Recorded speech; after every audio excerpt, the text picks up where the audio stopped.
Welcome back to our channel, fellow GH addicts. Today is Tuesday, and after watching the latest General Hospital episode, I am officially losing my mind. Grab a snack, get comfortable, and let's dive into all this Port Charles chaos, because I have thoughts, and I need to get them out before I explode. I cannot believe Brooklyn is actually letting this happen. I mean, I'm sitting here watching Willow Kane at the PCPD, and my blood is absolutely boiling. Jump right into it.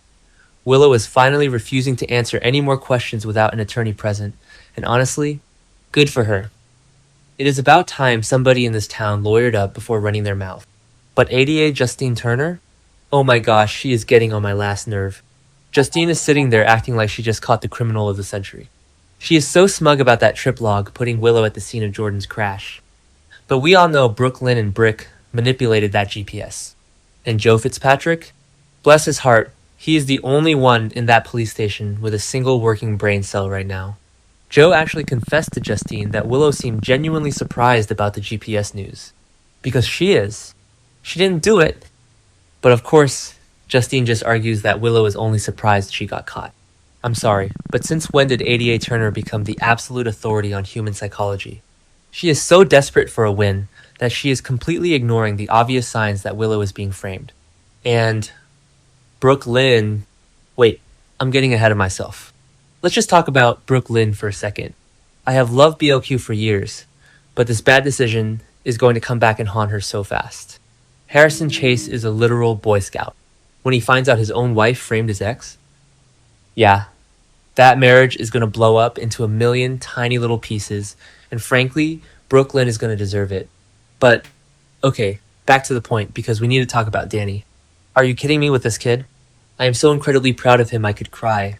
Sonny Corinthos and Alexis Davis are sitting around having this intense, hushed conversation about how they need to protect Danny from finding out the truth about Jason. Sonny is all worried because he heard Danny broke into the WSB field office and landed on Ross Cullum's bad side. Alexis is spilling all the tea, and they are both like, oh, we have to keep him in the dark so he doesn't act out. Newsflash, guys, you are way, way too late.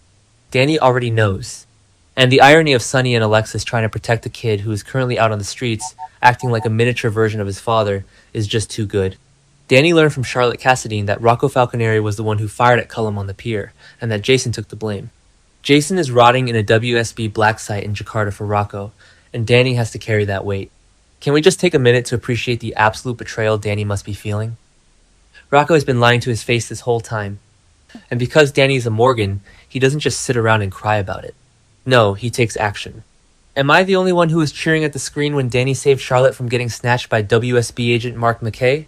He literally snuck up behind a trained government agent in the Crimson office and knocked him out cold with a giant paperweight. That is my boy. He is so Jason's son, it actually hurts. But this whole hostage target situation with Charlotte is terrifying. Danny and Charlotte are putting the pieces together, and they assume Cullum arranged the kidnapping to use Charlotte to draw Valentine Cassadine out of hiding. Which makes total sense, because Cullum is a cornered rat right now. But what Cullum doesn't realize, and this is the best part, is that Valentine is already gone. Valentine is on his way to Geneva to expose Cullum to Z, the mysterious head of the WSB. I am so here for this.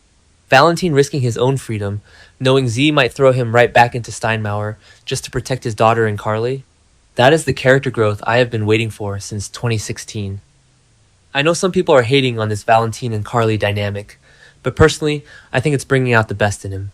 Speaking of the absolute best, can we please talk about Anna Devane? Finally. She is in that facility in France, and she has finally put the pieces together about Nathan West. She explains to Felicia Scorpio why she believes this guy is a total fake. Anna remembered some twin brother intel from years ago, and she thinks Cassius Faison took over Nathan's old life.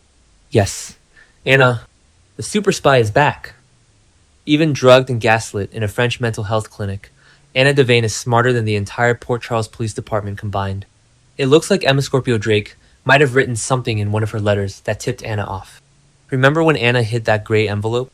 That has to be it. But Felicia? Oh, Felicia.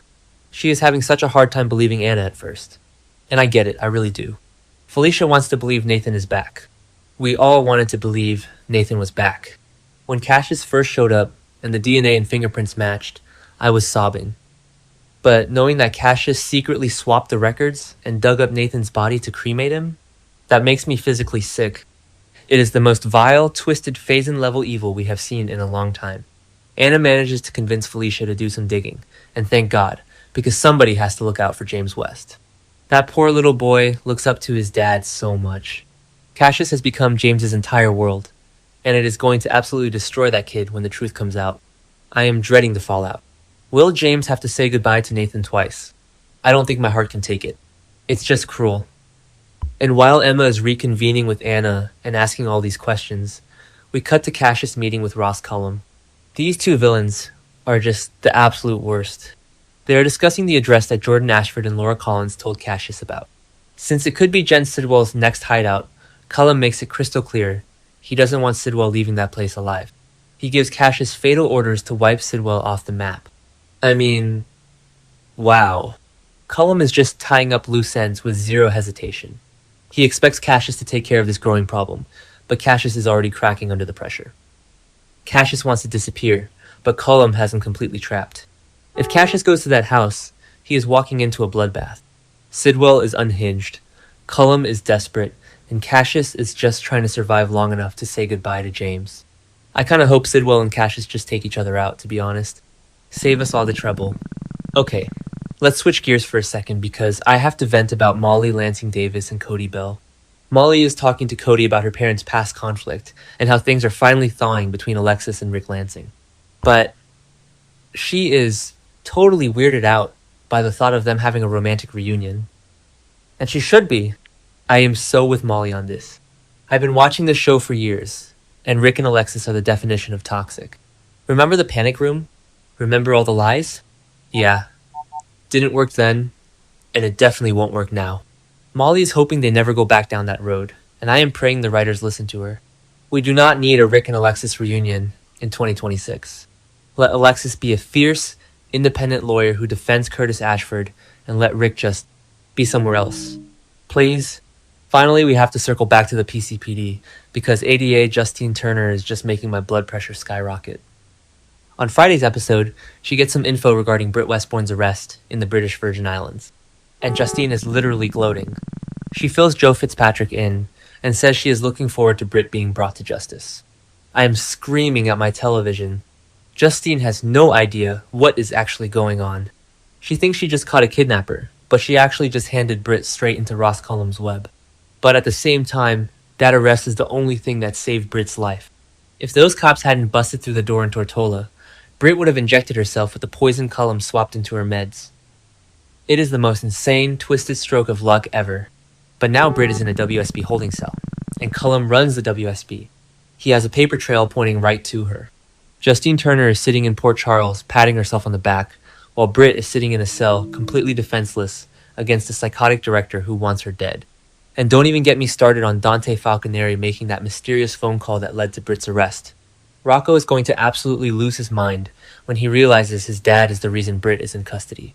This entire July Sweeps preview is just non-stop anxiety. From Willow being framed by her own family's orbit, to Danny turning into a teenage action hero, to Anna Devane cracking a massive identity theft case from a hospital bed in France, I am exhausted, but I am so invested. I know some people are loving this slow burn mystery, but personally, I need some of these secrets to explode right now. I need Chase to find out about Brooklyn. I need Valentine to take down Cullum. And most importantly, I need somebody to get to Britt before Cullum does. What are you guys thinking? Am I the only one who thinks Danny's the MVP of the week? Let me know in the comments, because I definitely need to share this stress with people who get it.